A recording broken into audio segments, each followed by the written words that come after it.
মানুষের হাতে বানানো বন্দুকের গুলি লেগেছিল মানুষের কথা বলা শরীফ ওসমান হাদির।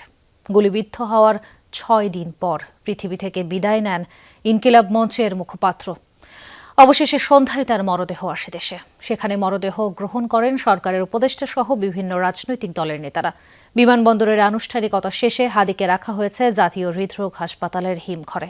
আগামীকাল রাষ্ট্রীয় শোক পালন করবে বাংলাদেশ। এদিনই জানাজা শেষে দাফন হবে তরুণ এই রাজনৈতিক নেতার। লাল সবুজের পতাকা মোড়ানো কফিনে শরীফ ওসমান হাদির মরদেহ। দূরদেশ থেকে বিমানে চেপে হাদি যখন ৫৬,০০০ বর্গমাইলের বাংলাদেশে, তখন তার বিদ্রোহী দেহ নিথর, নিস্তব্ধ। আরবিতে হাদি শব্দের অর্থ নেতৃত্বদানকারী। নেতৃত্ব গুণেই তিনি কথা বলেছেন মানুষের জন্য, যার মননে ছিল আপামর জনগণের ভাগ্য উন্নয়নের চিন্তা।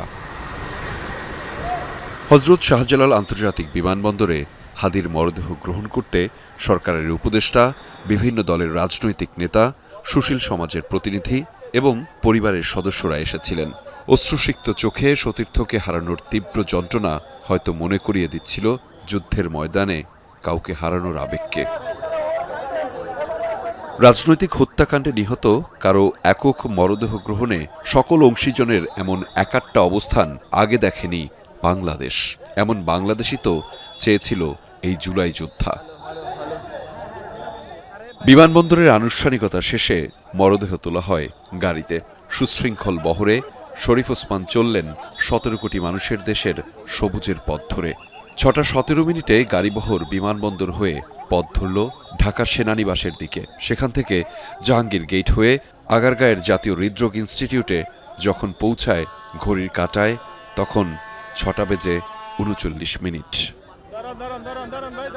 হাদি এখন হিমঘরের ৪ দেয়ালে, কিন্তু তার সতীর্থরা পুরো বাংলাদেশকে জানিয়েছে এমন হত্যাকাণ্ডের তীব্র নিন্দা ও ধিক্কার। প্রতিবাদ মিছিলে তারা হাত উঁচিয়ে বলেছে, এভাবে মানুষ মারা চলবে না। রাষ্ট্রীয় শোকের দিন শনিবার হাদির মরদেহ নেওয়া হতে পারে তারই বিদ্যাঙ্গন ঢাকা বিশ্ববিদ্যালয়ে। কেন্দ্রীয় মসজিদে আনুষ্ঠানিকতা শেষে মরদেহ নেওয়া হবে মানিক মিয়া এভিনিউতে। জাতীয় সংসদের দক্ষিণ প্লাজায় দুপুর ২টায় অনুষ্ঠিত হবে তার জানাজা। এরপরেই সমাহিত করা হবে শরীফ ওসমান হাদির মরদেহ। আহমেদ রেজা, যমুনা নিউজ, ঢাকা।